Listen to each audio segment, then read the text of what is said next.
seem to fall to the floor. Hello, welcome back to another pen talk, and today we're going to do a quick review of the Philadelphia Pen Show and what I was able to collect. Yes, we're talking the Philadelphia Pen Show in January, so that's good. Each of these pens that I have here have a story behind them, why I collected them, why I picked them up. My focus at the Philly Pen Show was vintage. This Lamy may not be vintage, but it's certainly from the 90s, so that technically could compare. I love these Clairefontaine notebooks. So they have 90 sheets in them, and they're spiral bound, so they easily open up. They lay flat, so they're great for my daily notes. I was into inks, especially Robert Oster ink, so I got 5 of those. I needed to get the Franklin Christoph Ink 17, the orange ink, and I really do like it. It's what I have inked in my orange Model 2 here, which is beautiful. And there's a Pocket 66. A Waterman's 92, and a color scheme and certain details I'd never seen before. A Toothbrush Parker Duofold, which has always been something that I've looked forward to. This is a beautiful Schaefer with a stub nib in it. This is a Schaefer pen I brought for Beth, a new pen person at the show in Philly who flew from Detroit, so I felt that she needed to have a nice vintage pen to add to her collection. Here's another one that I bought from the same gentleman. Needless to say, those two are quite differently. Here's a red striped one, which I always like, and these are the long size, so they fit nice in the hand. I love my wasp, so that's a nice circuit board wasp. I've added 2 more Conklin gliders to my collection, so eventually we're going to put those together and show you. And this is a Waterman pen from the 40s, which is a kind of simplistic design, but still has an excellent nib. As we move up a little bit further in the group, we'll see the inks. I don't have a bookbinder's ink, so I figured I'd pick up one of those. I don't have Monteverdi inks, and I got an orange, so we'll take care of some oranges. And I've always been into the turquoise blue family. Year 5 Robert Oster inks. I love these boxes to put pens in, and they're relatively inexpensive, so it's nice. So I have a series of pens in there. I'll put a label on them so I know what they are. And I also love to pick up these. You can put 20 pens in here. You can visually see them. I have about 10 of these now, so I need to organize those, and that's one of my projects when I get ready for them. So I'm going to do a more close review of the pens. I'll put them into series. I really think I need to do a review of the Franklin Christoph pens. As usual, they're sponsors of the show, so they are excellent with Scott and Jim, and it's just a great experience. I got a spare nib. I was into fine italics, so I got 2 Massiamo nibs ground. One is in gold and one is in steel, so we can compare those. You can't have enough aromatic converters for your 51s and 21s and 45s.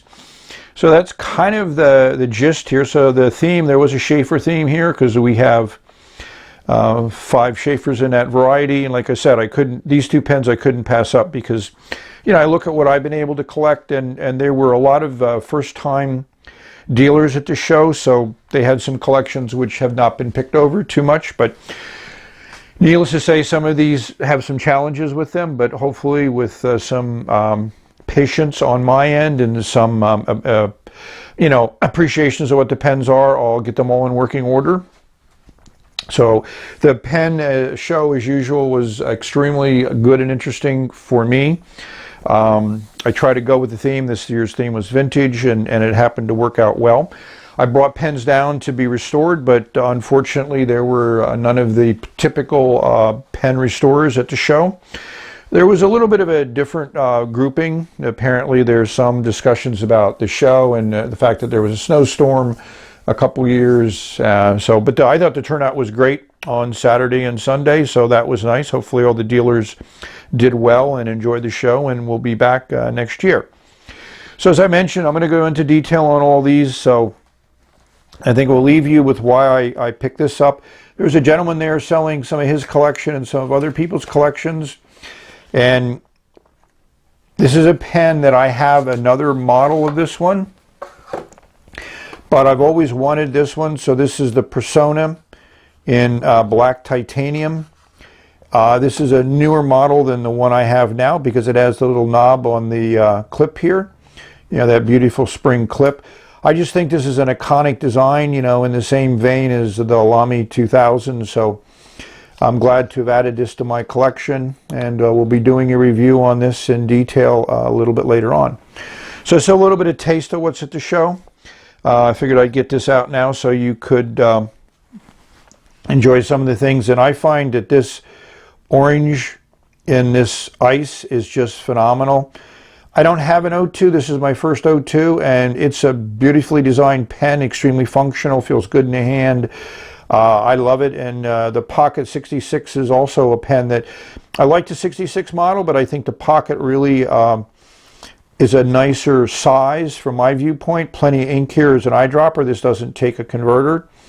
And this green is just phenomenal. I don't know whether the light pops. I'm going to do these under sunlight, but they really, the colors on both the orange and the green just really, you know, are very vibrant, and the ice really just puts them off. I just love all the details, which I'll go through when I do those as an individual review.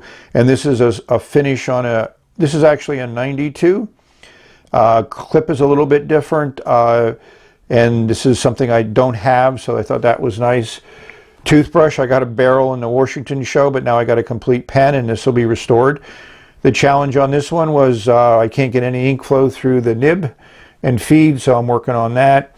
This one has a great stub nib, as I said before. I have a green one of these. It's in actually better condition. It has a little discoloration in the barrel. I just love these flakes that they've embedded here in the celluloid. This one will be making its way to a new owner shortly. Then I just got a different model here. This one has the silver trim. It's a little bit thinner. It's not a lifetime. It also didn't have a Schaefer nib, which I didn't realize until I brought it home and looked at it under the right light. So I'm going to be a little bit more careful in my review of my acquisition of vintage in the future. And of course, you know, the Wasp circuit board is always great. This pen is in excellent shape. I love this red carmine color in the balance, so those are nice. You know, Conkin gliders. One of these is actually in working order and it's inked up, which is this one here. This one needs a new J-bar, but again, I got these for a very, very good price, and I'll find a nice way to write with those. And then last but not least is this Waterman's model here, which I really love. I mean, they're well made. They clean up decently. I polished a lot of these because I really just needed to get into them quickly.